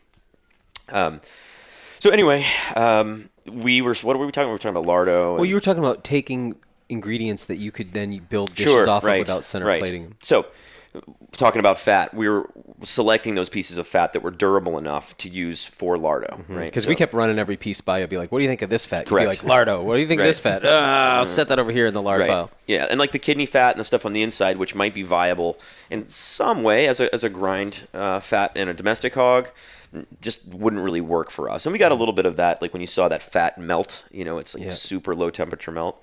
As you cook that out, it's not the end of the world, but it just wouldn't work for some of the other applications. So I noticed the belly fat when my pig was still hanging and the organs were in. We had just skinned it. It was melting from the body heat on the belly. It's cool. And that's something that you'll see, like, look up mangalista. You might even almost be seeing it in reverse, G, because when you're alive at body temperature, your fat's a jelly and almost a liquid. Oh, so it's and then it might have been solidifying, and you're seeing parts of it that were running. Interesting. Huh. So yeah, we were picking parts, like fat back, right? Like that's just American lardo essentially, with a little bit more of the lean meat sort of clinging to the bottom. But salt pork, stuff like that. These are all things that can be used for dishes later. And when I cook vegetables, I like meat in my vegetables. I don't see it as having to be entirely vegetarian, I do not suffer that delusion. Breaking the fourth wall. Yeah, right. So I don't really. For me, I'm trying to build dishes that I really want to eat, and it's much more helpful for me to have a bunch of bacon or a bunch of pancetta or cured hams that I can like cut down and do things with. That opens up a lot more nights of cooking where I can eat wild boar, right? I can have wild boar carbonara. I can do whatever I want. So it's not rather than sitting down and eating a piece of chunk of wild boar. Correct. I like that approach a lot. Yeah, I think we're gonna get a lot out of that. Grant and I got to just figure out how to get it all back. I can't wait to make bear salami. I mean, that's what I'm interested in. Yeah. So, well, we're gonna get you up there for that. That'll be cool. That'll be cool. Yeah. And I think there's other people. I don't want to say that people aren't doing this. There's a lot of people out there that are doing these things, and I think that it's relatively easy to get some of the information now. More specifically, if you want, hard and fast recipes that are perfect, you're still going to have to apply that now to a wild animal. I'm sure there's some in like the meat eater books, and I'm sure there's some of those. Who's the guy in right? Texas that's doing all the wild hog stuff? What's his name? Just got a book. What's his restaurant?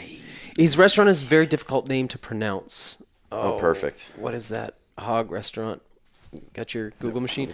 The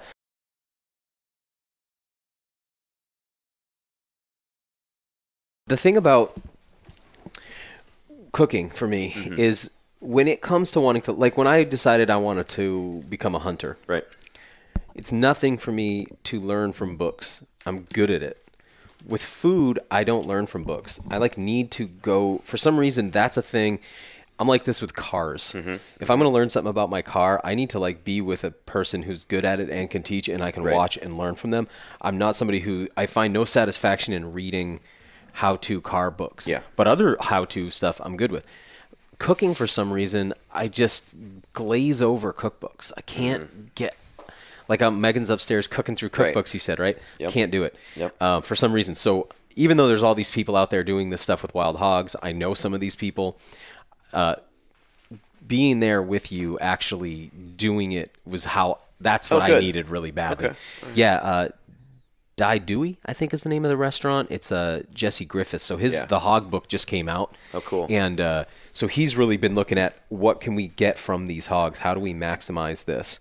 And his beautiful. Restaurant's quite celebrated, I believe. And he's been in a few of Renella's episodes, leader episodes. What we're right now, guys, for the listeners at home, we're looking at his book on the internet. Yeah. I actually would love to get a copy of that now. Yeah, I'm going to need to. We're out of hog country, so I was like, when the book came out, I was like, well, it's not really that relevant for me. But now I'm like, now I want to, I'd love to, every year, I'd like to work a hog hunt in, because the more animals in the freezer, now it's like having our white fishes, our ground fish, having some oily fishes is nice too, right? So I need those. Then I want to have, deer, bear, some kind of poultry like turkey, and a hog. If I have those, man, I'm just happy. And then everything else, if I get to go clamming or I get to do some shellfishing or lobstering, whaling. Yeah, a little whaling, right? Zebra. But, having that nice variety, really, because that's how you grow up with that, right? It's like, even growing up in really bad food culture like I did, it's like, tonight's chicken, tomorrow's beef, and then we're going to do fish, then we're going to do pork. Yeah. So I'm kind of in that. I like having that rotation. It keeps me excited. And it's very versatile. I think you're going to find that you're going to be able to apply the ground meat to just about anything you really want to do. I mean, if sausage. Yeah, but right now, like we were talking, Megan's, is my wife, significant other, life partner, whatever you want to call it. She's up there. I like it when you call her your wife. Yeah, I mean, we're not married yet, but we've been together for I like it 17, 18 years, So I'm such a romantic. Well, good. I'll do it for you. But she's up there, and she's really a technician. She's very. I'm not that way at all. I'm a little more shoot from the hip kind of guy.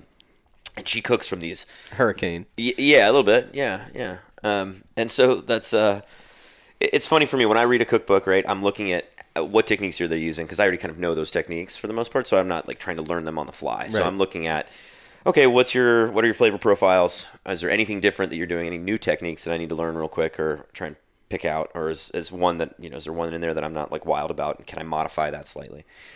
So I'm looking at it as a starting point. It's not end all be all for me, and that's how I like to read cookbooks. It's much more applicable that way, I think, than if you've got this you're up close on it. Well, yeah, that's following the formula. Yep. Versus you're a colleague of these writers, and so you also have mastery in these skills. So you're looking at what are my colleagues doing not how do I follow. I'm already these- like halfway there, Right, so it's yeah. not quite as big of a leap to figure Right. out what they're doing. So Right. it's just a little easier for that. But I would also recommend, a lot of bakers they bake by formula, and that's the way you want to do that. Food tends to be a little different. I think you can get the guys who are a little more, loosey-goosey, and they're going to taste their way through, and they're going to use their mouth as a way to hone in on exactly where they need to be, as opposed to measuring. And I put myself in that category for sure. I feel like I just cook street food at home. I don't have any kind of like, the techniques I have are so like beat up and kind of half-assed, and I I don't do know if there's everything. anything wrong with street No, food the food techniques, that I cook is nice. Like I like to, you've eaten with great, me. yeah. I cook, but I just, when you're talking to me about stuff, I'm like, don't know what that is. Don't know Okay. what that is. Don't know how to do that. Don't even know what you're talking about. And it's awkward because it's like I'm a food person, but I Right. just don't. Yeah, I don't know. Well, let me know when I do that, and I will stop and break it down. Oh, I'm learning so much from you, man. You're doing great. Cool. You're a fire hose, and I only need like a trickle. So, I want to change gears here because I had this question that I asked Mark yesterday, and I wanted to bring it up because I think it's really interesting. And I was asking Mark if he was self-identifying as a hunter because you've gone. What have been your sort of explorations into hunting now with us? At this point, just strictly with you. So it's my first animal ever was a bear. I love that.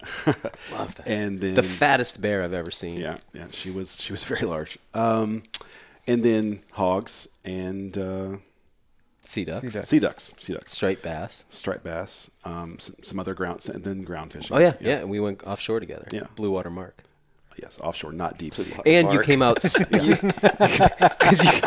that was last year. That was on our trip. So you also came snapper fishing with us. Yes, yeah, That's yeah. right. Last Yeah, year, so. and sea bass. Yeah, so definitely being late to the game on this, not growing up with this at all. You asking if I consider myself a hunter.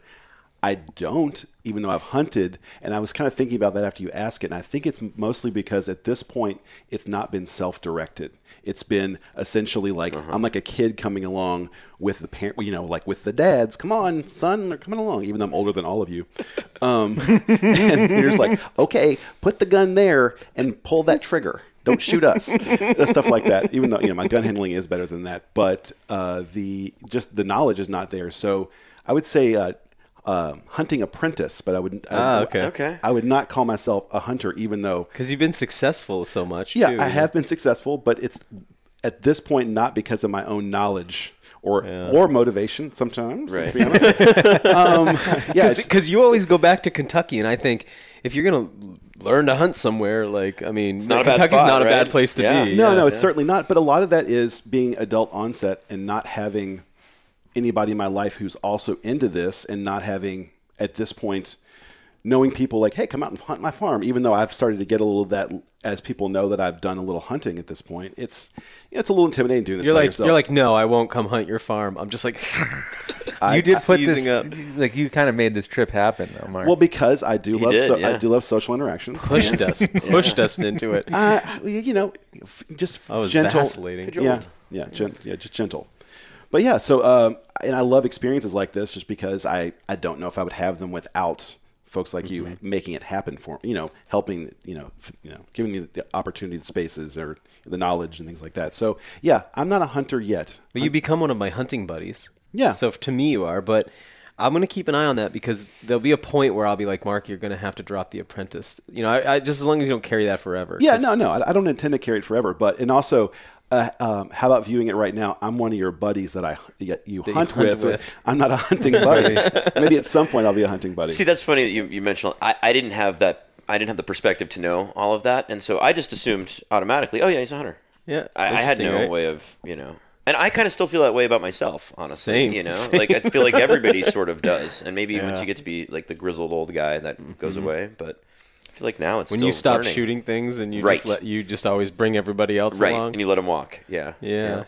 It's just neat to me because you're also so social and good at meeting people, and you're also like when you got into tacos and Mexican food, you're like, I'm going to go take cooking classes in Mexico City. Yeah. So I've been like, I've been wondering why you haven't just connected with people. Like, it's not hard to connect with people who'll take you out hunting with them. You obviously just haven't wanted to for some reason. Yeah, I mean, it honestly just, like, folks that hunt are outside of my day-to-day. Yeah, sure. Like, you will operate in circles where that's a more common thing. Like, obviously you're part of, groups in Maine and things like that, or just interactions with folks who do it. And I will have to go seek that out amongst folks that I just don't spend time with, which is not a judgment. It's just, at this point have not, don't spend time with that. What about you, Grant? We were talking about it last night a little bit. I just identify as somebody who hunts, but I would never say I'm a hunter. Not never. I wouldn't say I'm a hunter. I think things changed on this trip. I mean, I was definitely hunting, and you got it. It was really obvious to me this weekend that you were like something broke when Mark and I were in the tower, and I saw that hog in the thermal, and then I went down to go stalk it, and it ran off. I was like, I gotta get something. Well, and then also too, we were sort of trying to decide if we were going to stay one more night. Like Daniel had his. Tony, was just hunting. Tony was already packing up the truck. Yeah, Tony was packing up the truck. I pulled you aside. I'm like, Tony, I'm sorry to ask you this, but I really think Grant wants to hunt tonight. Keys off. Oh, really? Is that what happened? Yeah, a little bit. Yeah. Oh, shit. You were asleep, and you were asleep prepping yourself to get ready to hunt that again. Day. Yeah. And Tony, I was like, I came out. I was like, Andy was getting ready to leave. Tony's got everything packed up, and I'm like, oh, we got two perspectives on tonight. Yeah. You say something like you saw the dedication that I was going to go out, but this year, man, I was out hunting turkeys for the whole season, basically. I didn't get one. I was out hunting deer all season, like probably half of the season, at least half of the days. So I think I've been going out doing it, but I just saw something in your eye this weekend that I've never seen, where you were like, something broke and you were like, I'm doing this. I just saw like a change, it's interesting. I kind of did too, and I don't know you as well as he does. I was like, wow, this guy, all right. He's hungry. He's hungry for it. Yeah, because what have you successfully hunted now? Turkey, bear, squirrel, hog. We've been out on some fishing trips. Been sea offshore. ducks. Yeah, sea ducks. That's it for hunting, I think. Yeah. And then a bunch of fishing. Yeah, for sure. So and then you're on all the WildFed shoots, obviously, behind the camera. Yeah, so I'm like hunting, but not shooting. Yeah, you're shooting, but with a camera. Yeah, so it's interesting as somebody who came to self-identify as a hunter later in life, to have friends of mine who, to watch you guys come into it's been interesting, because it's like a self-observation too, Yeah. And Tony, you've been hunting your whole life, or? Yeah, I'm definitely have always been more of a fisherman. I was like a fish fanatic since I was a kid. But my dad wasn't really a hunter, but he actually like supported that, and so he got me out, and he had a couple of buddies that would hunt, and they would take me along, and so here, there, and everywhere it sort of built up, and I did a lot of shotgun hunting when I was a kid, and not as much deer hunting actually, but it's more hog hunting when I was a kid. Okay. My dad lived down in Florida. And so it was easy to, go get some hogs in the swamp kind of thing. So. Yeah, and your way around the water, man, that's for sure. Yeah, I'm definitely more comfortable on the water, but, I love the woods too. Yeah. In the last podcast that you did with Daniel, I think one of the quotes you said was, ever since I could consider myself, I considered myself a fisherman. Yeah, that's true. I have always identified as a fisherman, right? Like, the question you asked Mark, I don't know when I started considering myself a hunter. I don't know when that happened, but I would say that happened. Yeah, yeah. I mean, I'm using it as a food source now. Yeah. And it's, successful enough that I feel like, okay. Yeah, I identified as a hunter very fast. Really? I think my life was strange in that I developed all the requisite skills before I started hunting. Yeah. So I had accumulated all of these little skill sets that when I started hunting, it was like, oh, this is really actually quite easy for me, because I know all the other parts. And identifying as an angler is harder for me. I can see that. There's something about it where I catch fish, I target fish, and I catch the fish that I target. But there's something about when I talk to another angler when I talk to another hunter, I don't usually feel out of my depth. Right. Even if they do like stuff that like, oh yeah, I just got back from Alaska, I feel a little out of my depth with that stuff because I don't have experience with it. But I can speak the language of hunting very easily. With angling, I find myself sometimes a little in over my head where I'm like, oh, this person's in it at a level that I can't quite, and it's not about knots and stuff like that. Sure. It's about just general waterman knowledge, Yeah. and understanding.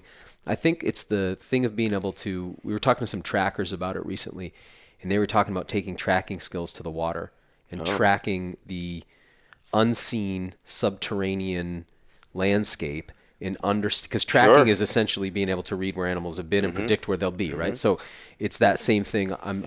I understand, I get what structure is and that kind of stuff, but particularly when I'm out at sea, because you've got the nautical knowledge, right? All the boat stuff. The boat stuff, sure. The boat stuff is huge, and that's really overwhelming to learn later in life. It's one of those things that's a lot easier if you've been around the culture forever. Yeah, for sure. Than understanding how tides, wind, temperature, all those currents, how all that stuff. Yeah.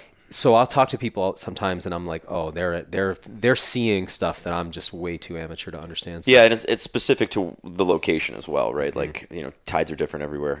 Like Florida, you got 2 foot tides. Here, you got 9 foot. Yeah, but we get home, and they're even more. So right. Yeah, so that's one where I'm always like, I look forward to the day where I feel like I've got it a little bit, right? Because I feel like with hunting animals, it's not that complicated, really. There's not as there is success and there is failure. There's not as much in the middle, right? Like in the middle of fishing, it's much broader. Yeah. And you're doing something you can't see. Yeah. You know what I mean? So it's like rooting around in your backpack and trying to find an object, and if you kind of know where everything is in there, it's easier. But if you don't know where everything is, so that's another thing. You go to a place and somebody's like, oh yeah, there's a deep hole over there. There's a rock over there. You can't see any of it. Well, how about the ability to use a rod, right? There's a lot more gray area in there than there is with a gun. Yeah. I mean, you can miss with a gun, sure, but I don't know if you've got a steady shot, and you're, it's close enough. That's sort of a given. It's math. It's math, right? Yeah. I feel like using a rod and trying to make that lure or that bait present itself in the right way, like that's a sort of a lifetime endeavor to try and learn how to do that. How to entice a fish to eat. Yeah, how to get them to eat. Yeah, then when they don't want to eat, absolutely. Because outside of spearfishing and or throwing a harpoon, fishing is more trapping than it is hunting. Yep. Yeah. Right? You're mostly actively trapping managing meets tug a trap. of war, I guess. Yeah. Arthur says an actively managed trap. So it is a different, trapping also one that I find a little mysterious. Yeah. Hunting, it's just like that animal's got to eat. Right. It's got to make love. It's got to sleep somewhere. And those are the things that it's doing, and I just need to intercept it. It's like an ambush game a little bit, or a stalking game. I don't know. It's just, for me and my body, that's simple, but fishing is like, it's overwhelming to me, but I love it. I know what you mean. We're saying when you got a fish on a line, is there really a better feeling? Like if I was like on my deathbed and I could like feel one last thing on the way out, it's like put a fish on the line, and then I'm going out with that sense of somebody's there on the other side. The drag, making the noise. It's exactly. addictive. I want to hear psst, not yeah. So what's next, man, is I think you keep talking about the marsh hens, and we were walking out on, you've got this, you actually have the longest dock of anybody I've ever, do you know anybody with a longer dock? No. Huge. Tony's dock is Tony's dock. It's not just long, but it's also pretty wide. Yeah, it's girthy. It's wide, long. It's also broken off at the end. Yeah. This dock extends out so far. How long is it? It's like 120 yards or something. Yeah, it's a long way. It's a long way. Man. Yeah. But anyway, it goes out over this beautiful marsh. There's a whole bunch of open, backland marshes and creeks and stuff. That And you've never hunted eiders or scoters? No, I sea haven't. ducks. I think you would really like that sure I too, would. because working in those aluminum boats, in tight to the rocks, setting out the decoys, but on the ocean. Right. You've got the currents shifting, so half the day your deeks are going this way, and half the day they're going this way, and it's sounds like bait fishing. But cold, you get really bundled up, and but you got that storm. I got the electric underwear, man. Yeah, you're. He does, dude. He's like, I don't know where you stand on this kind of thing, but you got to try the electric underwear. It's game changing. Oh, I love that. Game changing. But I think you would really like that. All right. I know voyaging up to Maine this time of year is not that exciting, but It'd be way too cold for man, me. you would have a good time though, because I think it's similar. It's like I feel like I'm kind of fishing, kind of Right. hunting. Yeah. It's that kind of thing. So yeah, I hope we get to come back down. But I guess I want to just close out talking about overall feelings about hogs, because I really want to try to get my finger on this thing. It's like, you guys know my predilections. I went out and did my little ceremony for the hogs, and I, really trying to connect in with them. I promised the hogs I wouldn't speak ill of them, because it's so easy to do. Yeah. You know, I want to look at that hog and be like, what a nasty, you know, he's so cool. And just being like, all right, I'm going to just respect this animal, even though I'm not afraid to get in a handgun fight with one. Right. I just shooting back. Man, yeah, because it's not about, I get that. We're there to take them off the land. We're going to eat from them too, as much as, you know, and I'm okay with not eating every part of every hog that we get. Like, I'm good with all of that. But we are going to share the earth with these animals forever, and they are they're not that far away. In our intimacy with them, it's not that far away from a dog almost. Yeah. Like, when you look around the world, like, pigs are pretty high on the list of animals people value. For sure. But we treat them like these second-class citizens. We treat them and think of them worse than cows. We think of them worse than sheep. We just have this like lowly thing, but then everybody's like, bacon's everything. Yep. Bacon vibes. I love bacon. And so it's like, why is this thing this mismatch? And so I just want to say that I got a lot of respect for hogs, and I think they can be gross, and their sounds that they make are off-putting. Like, I want to respect that they represent all the off-putting parts of humanity. I want to somehow be like, hey, thanks for embodying that stuff. Yeah, thanks for dealing with that. Thanks for being all those things, because it helps us remember kind of what we don't want to be like. Yeah. What we never want to devolve into. I also see them as like the ultimate survivor. They are, man. Not only do they survive, but they like thrive. I mean, you saw the fat on those pigs, and we don't feed those pigs. Yeah, you know? if you measure thriving, if fat as a measurement of thriving. They're killing it. Yeah, they are. So I find them to be really tough. You know, they are the toughest of the tough, and maybe that leads to that personality they have where they're not scared of you kind of thing. Yeah. And they can be a little gross, but I think that's part of being tough. Yeah. Yep. Any thoughts? I didn't get to observe them much on this trip. Like in the daytime, I didn't get to watch them much, so I don't really have that much of a. But you've raised some pigs. Yeah, I raised those 2 pigs, American guinea hogs, which are a lot like miniature versions of these pigs. I think they they're quite coarse close, black right? Hair. Yeah, but they're just smaller. I think I would say. Well, I don't know. Maybe if you let them grow up. But I love those little girls. They you'd walk up and they would like squeal at you, but like just like feed me, and like, you can get in there and pet them and just slap them. They're like super tough, you know. So I liked them.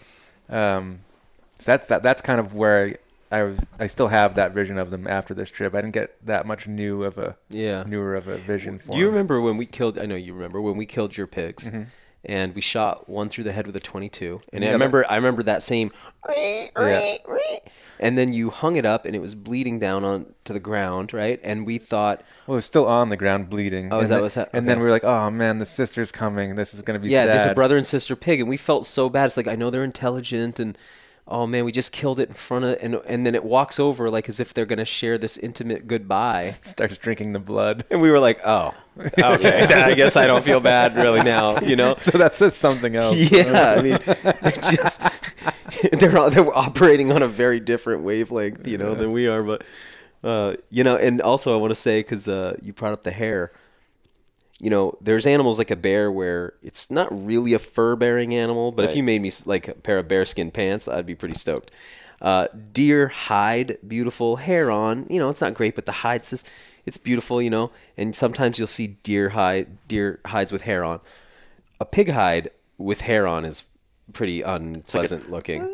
If you made pig hair pants, it'd be like a torture device. I think, you said something like, you're like, I'd like to have the hair on hide. I was like, I would never think to keep a pig hide, but it looks kind of nice. We all look at them pretty. Like, really? Did you think? Oh, a hide? The coarseness of the hair that will stick into your skin if it gets you at the wrong and angle. It's so dispersed, you know what I mean? it's balding. A little bit, yeah. But I'm not talking about putting pants on. But as far as the, because it was actually her hide there. I believe it was that Grant made that comment about. Yeah, she was. I think it was pretty. Maybe now his cape. was not so much, but yeah. It was pretty. Your thoughts? And let's not pretend that we didn't all take the scrotum. Oh yeah. Since all 3 of us killed a male hog, I was really little backstory just so there's some kind of context. I keep reading about both endemic North Americans and colonizing Europeans keeping each other's scrotums and making, you know, after they'd kill each other in war, keeping each other's scrotum for tobacco pouches, and I thought that would be fun. So all three of us kept a hawk. Man, I'm glad I didn't shoot a boar this week. Yeah, I know. You're gonna not be glad when we all show up with our pouch necklaces. We'll see You're about gonna be that. like, I wish I was part of this. What are your thoughts, Mark? Well, I mean, just kind of thinking back to your, because you made the comment the other day that you said earlier about the, them having a negative connotation. And when you said that, I was just like, do they? It's like, I know farmers find them off-putting because they do all the destruction they do. But I was like, in my mind, I mean, obviously there's always the negative, like, slurs people, pig or whatever. Yeah, they're never really positive. Like, you're such a nice hog. But when I'm, yeah, exactly, that's true, valid. But when I'm thinking of like wild hogs, I'm thinking of like badass, tough survivors, and that's what we saw. Like the biker context. Exactly. Or like that old male that it was. So in my mind, that didn't, like, I didn't gain anything more positive because in my mind they were already sort of these badass, tough tanks that don't care that we're there, can destroy everything. Yeah, so I mean, like, so my perspective didn't change other than seeing them up close and seeing what they're capable of. Yeah. You got an up close look at them. I got a very up close and personal look at them. Yeah. So that's my take.